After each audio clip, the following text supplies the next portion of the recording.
When we talk about medieval mercy, we usually picture relief, and people being allowed to go home. But sometimes the most revealing moment comes after the fighting ends, when freedom is offered plainly and no one takes it. October 1373 was one of those moments when noblewomen were told they were free to leave a conquered castle and chose instead to remain inside its walls. Let me set the scene first, because this choice only makes sense if you understand what should have happened. A siege had just ended. That alone mattered more than any speech. Medieval sieges were not quick clashes. They were long, exhausting tests of hunger, sickness, fear, and patience. When the gates finally opened, it usually meant release. Not celebration, but an end to waiting. The killing stopped. Rules returned. And so when the castle gates swung open that morning, there was no cheering, just fatigue. Smoke still clung to the stone. The inner yard was scattered with the remains of interrupted life. Broken tools, dropped shields, a dead animal near the well. The banners that once marked ownership had already been pulled down. That detail is important. In the Middle Ages, banners were not decoration. They were authority made visible. The new lord entered under formal terms. This was not a sack. No looting, no shouting. A controlled transfer, overseen by scribes and witnesses. Names were read aloud, prisoners counted, ransoms discussed carefully, as if spoken numbers could keep chaos from returning. Then came the sentence everyone expected to hear. You are free to return home. By custom and by law, noblewomen captured during a siege were not meant to be held once fighting ended. They were not combatants. Allowing them to leave was a public signal that order had been restored. Mercy, in this sense, was proof of legitimacy. This was the moment when the women were supposed to step forward. They did not. They stood along the stone gallery overlooking the yard. Some were young, others older. Some had known these walls since childhood. Others had arrived years earlier through marriage, bringing chests of linen, silver cups, household books. All of them knew this place more intimately than the men now standing below. And this is the part people often miss. Staying was not confusion or delay. It was a decision. Medieval surrender followed patterns everyone understood. Weapons were surrendered. Authority changed hands. And those without a clear role were expected to leave. That was how life reset after violence. But these women did have a role, even if no one named it yet. One of them finally spoke, not to object, not to plead. She asked how long the household would be allowed to remain while arrangements were made. It was a careful question, and it revealed everything. She was thinking in terms of management, not escape. The new lord hesitated, then answered, days, not weeks. That answer sharpened the choice. Leaving meant walking into a countryside torn apart by war. Roads were watched. Patrols changed allegiance. Family estates were under dispute, confiscated, or already occupied by the same forces that had taken the castle. Safe conduct, when granted, usually extended only a few miles beyond the gate. After that, protection dissolved. Inside the walls, no things were damaged but familiar. Food stores had been counted. Servants were still present. Accounts still existed. People still recognized authority, even if it was shifting. There was another layer as well. The women were not alone. Behind them stood cooks, laundresses, grooms, clerks, children. People who had survived the siege because someone organized rationing, enforced discipline, and made choices no one wanted to make. Those decisions had not been made by knights. If the women left, those people would lose their advocates immediately. The new lord waited. He expected relief. Gratitude, perhaps. What he received instead was silence and calculation. One of his men repeated the offer, slower this time, as if clarity would change the outcome. Free passage. No harm. After that, no promises. Still, no one moved. Now, this was not courage in armor. It was something quieter and more unsettling. A refusal shaped by memory, responsibility, and numbers. The women understood that power did not vanish when a gate opened. It shifted, and sometimes the safest place to stand was exactly where you already were. Eventually, the new lord turned away, not angry, thoughtful. The gates closed again behind him. The castle did not celebrate, but it did not empty either. That pause, the moment when freedom was offered and declined, set the tone for everything that followed. But staying inside the walls did not mean safety, only proximity, and the real struggle was about to begin without swords in sight. To understand why these women stayed, you have to forget the idea of a castle as just a military object. That's the modern mistake. In the medieval world, a castle was closer to a living system than a fortress. The morning after surrender, the kitchens were already awake. Fires were lit before first light, because they always were. Dough was mixed from what remained of the grain stores. The bread was darker now, stretched with peas and barley, but it followed the same measurements as before. Portions were counted. Nothing was wasted. These habits didn't belong to the old lord or the new one. They belonged to the household. That's the first thing the women understood. Conquest changed ownership, not knowledge. Castles ran on information. How long the grain would last, which roofs leaked, which servants could be trusted to ration honestly, and which villages had already paid rents for a season now lost to war. All of that lived in memory and in handwritten books kept in upper chambers, not in the armory. The women moved through these spaces quietly, without announcement. Servants stepped aside out of habit, not fear. Orders were given in low voices. A correction here, a reminder there. No one asked whether they were still allowed to do this. The question hadn't been settled yet, and that uncertainty worked in their favor. In the solar chamber, household records were unwrapped again. Rents, debts, obligations. Names written years earlier still carried weight. One woman paused over a tenant who had sent flour during the siege. Another marked a household whose eldest son had died on the wall. These were not numbers. They were responsibilities. But leaving the castle would have meant abandoning those records, and with them, the people attached to them. Below, in the yard, the new lord's men inspected what they had gained.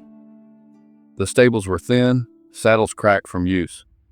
Roof beams needed replacement. They talked about repairs and supplies, not ceremony.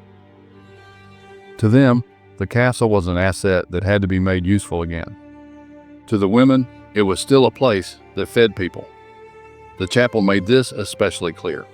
Candles burned low, but someone had trimmed the wicks. A list of names waited to be read aloud. Some dead, some missing, some held somewhere unknown. The chaplain remained because the women remained. If they left, the prayers would stop, and with them, the last formal recognition that those lives mattered. This is where medieval authority often hid, in keys. Keys to storerooms, or keys to chests. Keys to doors that controlled movement through the building. The women still wore those keys on their belts. Taking them away would have required confrontation, and the new lord wasn't ready for that yet. Disorder cost more than patience. And here's the practical truth. The new lord needed them. Grain rots if mishandled. Servants disappear if unpaid. Tenants resist when demands are doubled. Without people who knew how this place worked, the castle would become hollow within a season. Stone walls mean nothing if everything inside collapses. So the women began to speak in practical terms. How much food remained, how long it would last, which villages would resist new levies, which stewards knew where everything was kept. They didn't argue ownership, they argued consequences. Not every man listened, but enough did. But there's a recorded exchange from a household letter that captures this moment well. A woman explained that removing the steward would leave no one who knew which keys fit which locks. The response was that new keys could be made. Her reply was simple: trust could not. The steward stayed. Staying in the castle did not mean pretending nothing had changed. It meant working inside the change while something familiar still existed. Leaving would have meant surrendering influence in exchange for uncertainty. At night, the women gathered in smaller rooms. This is where doubt surfaced. How long could this balance last? What would be demanded next? Whether staying was wisdom or delay, disguised as control. No one claimed the walls were safe forever. But for now, the castle still held order, memory, and a voice that could speak for more than one life at a time. And that, in the medieval world, was power. But while the castle offered structure and leverage, the world beyond its gates waited with roads that no longer respected old names or promises. Here's where the idea of going home starts to fall apart. On paper, it sounds reasonable. A noblewoman released after a siege returns to her family lands. She travels with safe conduct. Her status protects her. That's how the law imagined it working.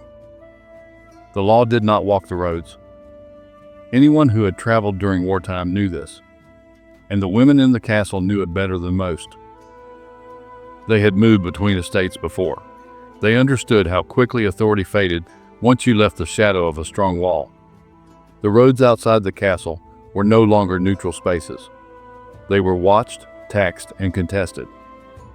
Patrols changed allegiance without warning.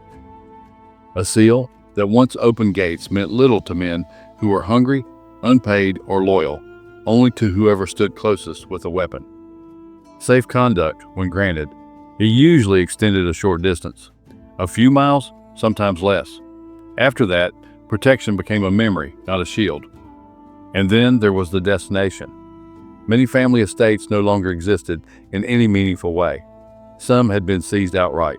Others were under dispute, claimed by cousins who arrived with documents and armed support. Some still stood, but without roofs, livestock, or servants. Returning to such a place meant rebuilding from nothing, without authority and without protection. One woman spoke openly about her brother's lands. Before the war, they had been stable, productive, respected.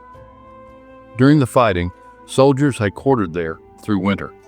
The barns were stripped, the fields left open, the roof of the hall collapsed under neglect.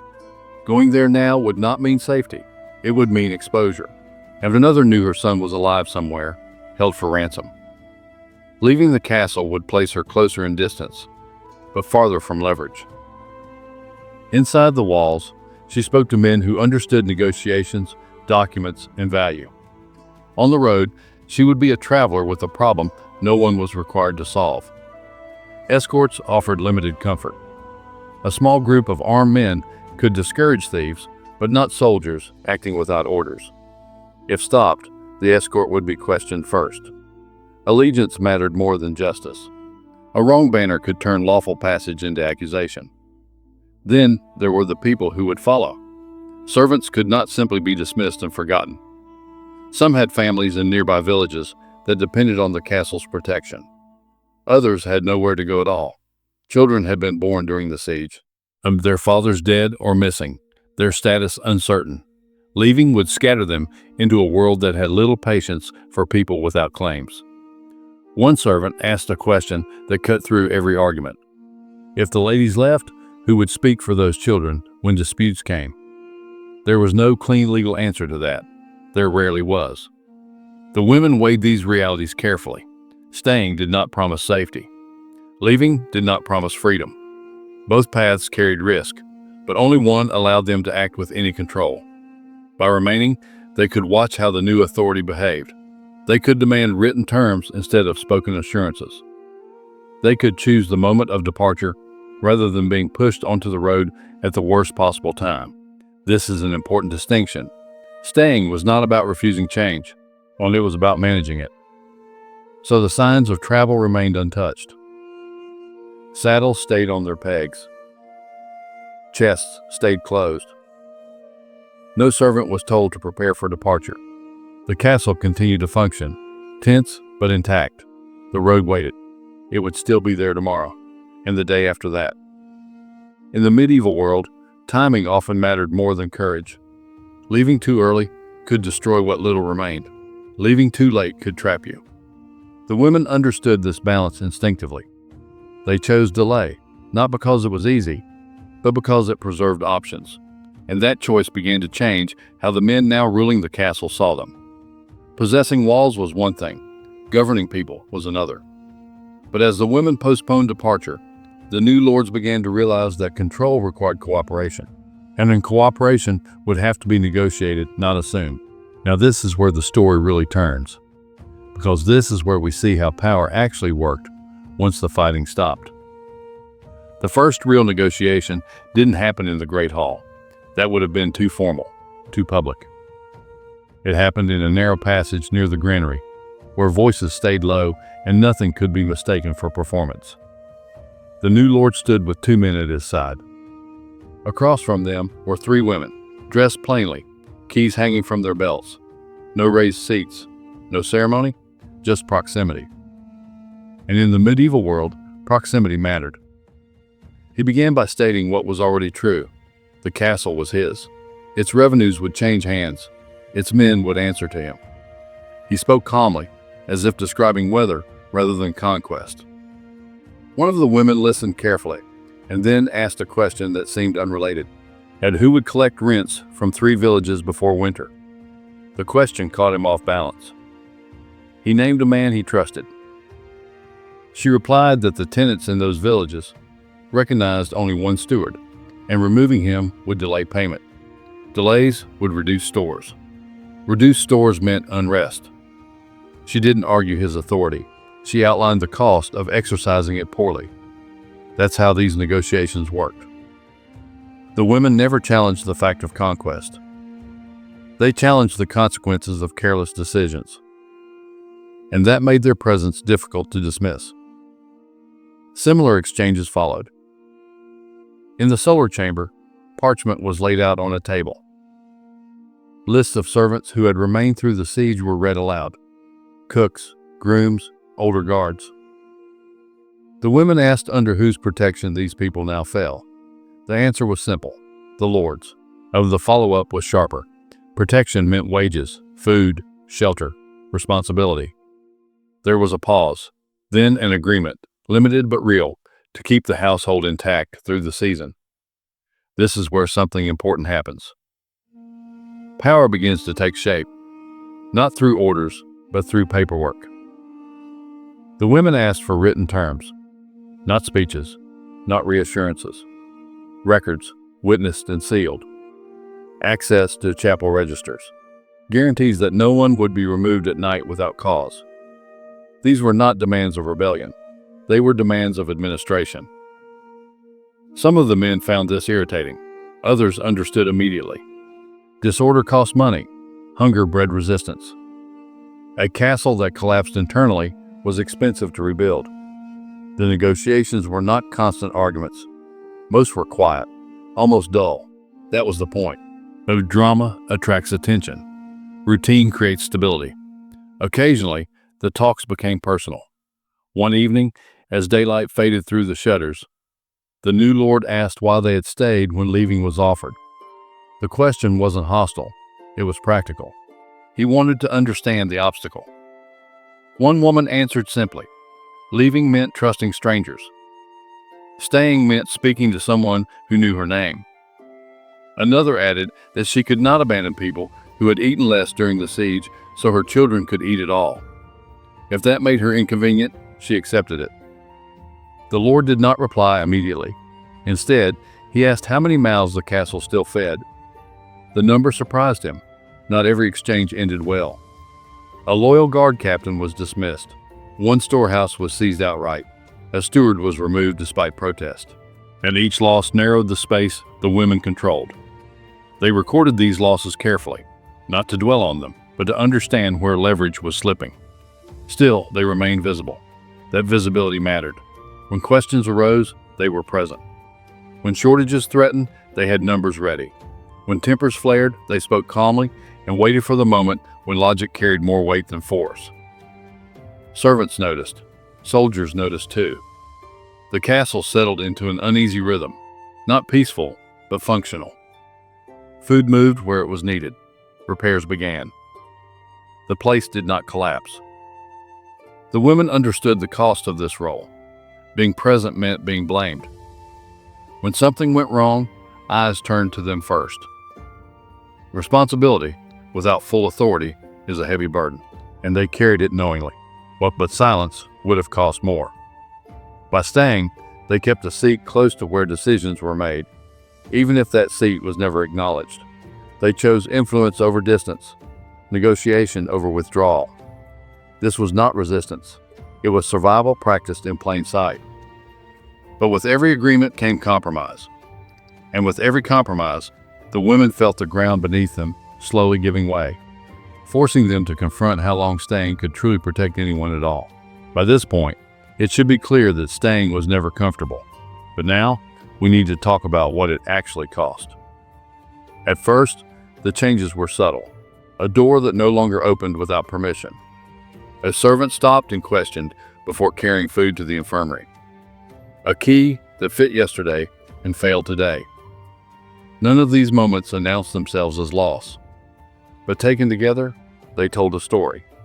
Authority doesn't disappear in medieval life. It thins. The women felt this thinning every day. They were still consulted, but later than before. Still heard, but with more conditions attached. Each discussion took longer. Each agreement required more justification. The new lord had learned enough to function without constant guidance, and that knowledge shifted the balance in ways that were hard to reverse. So compromise became routine. One morning, the women were informed that grain from a nearby village would be diverted to supply troops moving south. The explanation was brief. Military need came first. One woman pointed out that the village had already paid its due, and that removing its stores would mean hunger before winter's end. The Lord listened. Then he said the soldiers would take the grain anyway.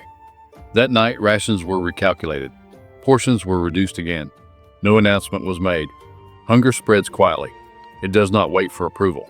In another case, a servant who had survived the siege was accused of hiding silver. The charge was weak but useful. Removing him sent a message. The women spoke on his behalf, listing years of service and loyalty under pressure.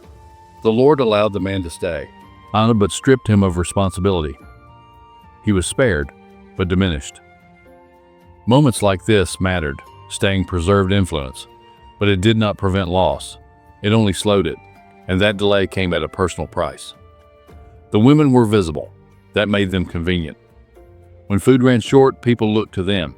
When tempers flared, their names were spoken. Responsibility without control weighs heavily, especially when every decision risks angering someone more powerful. At night, doubt surfaced more often. Had staying only postponed the inevitable? Would leaving earlier have preserved more dignity, even if it cost protection? These questions were not asked publicly.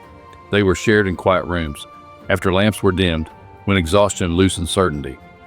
One woman admitted she dreamed of roads. Not escape exactly, but motion. And of a choice made cleanly and carried through. Waking meant returning to a space where every decision felt temporary. And yet, even as authority narrowed, the effects of staying remained visible. Servants were still fed. Children still slept inside walls. Tenants still brought disputes to someone who recognized them. The chapel still recorded names, still marked deaths properly, still treated absence as something that mattered. These things did not change the course of wars, but they shaped lives.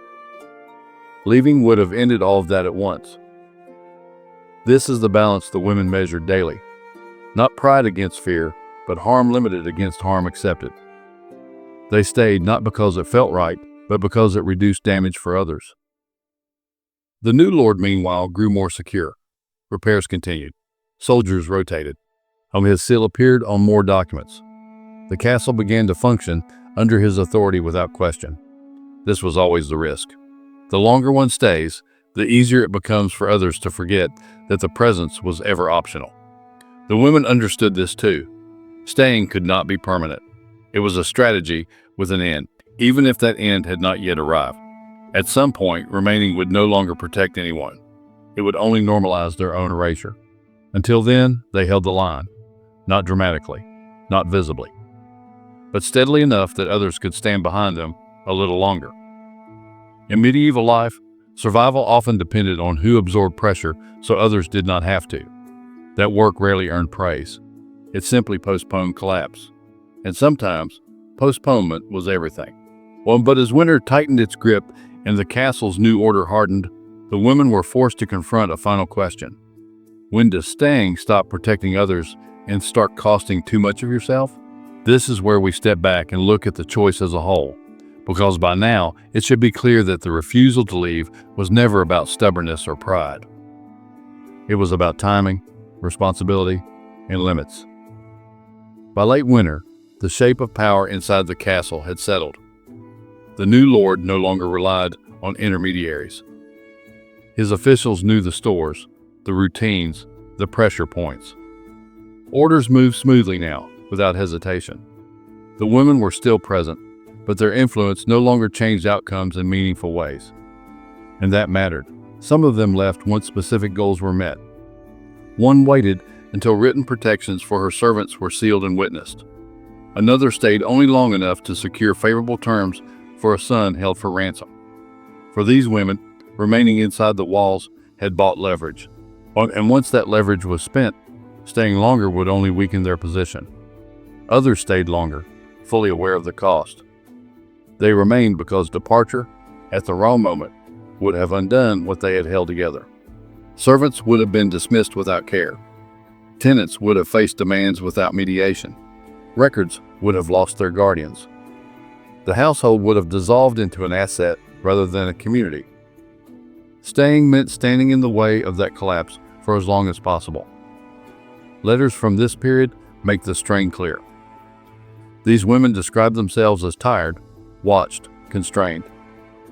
But they also listed outcomes: who had been fed, who kept their land another season, which children remained inside the walls through winter instead of being turned out.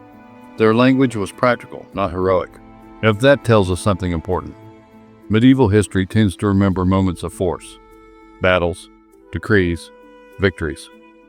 What it often misses are choices that prevented things from getting worse. Those choices leave fewer marks. No monuments, no songs. Just lives that continued. The refusal to leave fits into that category. It was not resistance. It was not submission either. It was presence used deliberately. In a world where power often depended on who spoke when decisions were made, staying close mattered more than standing apart. But presence had limits. By spring, the balance tipped fully. The castle functioned without them. Their continued presence no longer protected anyone else. Staying beyond that point would only teach the new order that their authority could be absorbed without consequence. So departures came quietly. Their chests were packed without ceremony. Servants were placed in other households. Final instructions were given in low voices, meant to be remembered rather than witnessed. The women left without protest, because protest was no longer useful. What they left behind was not control, but impact. The servants they shielded survived the winter. The tenants they spoke for kept their land another year. The records they protected shaped disputes long after they were gone. These outcomes did not change the direction of wars, but they mattered deeply to the people who lived through them. And that is why this story matters. It shows a form of strength that rarely fits heroic narratives. Strength that operates without spectacle. Strength measured not by conquest, but by damage limited and time gained. A strength that accepts constraint without surrendering responsibility. The lesson here is not that staying is always right, or that leaving is failure. It is that courage sometimes looks like remaining in a place that no longer belongs to you, long enough to make sure it does not crush those who depend on you. If this story stayed with you, carry it forward. Share it. Talk about it. Look for the people in history who held things together after the noise ended. And when you hear about victories, ask what it took to survive what came next.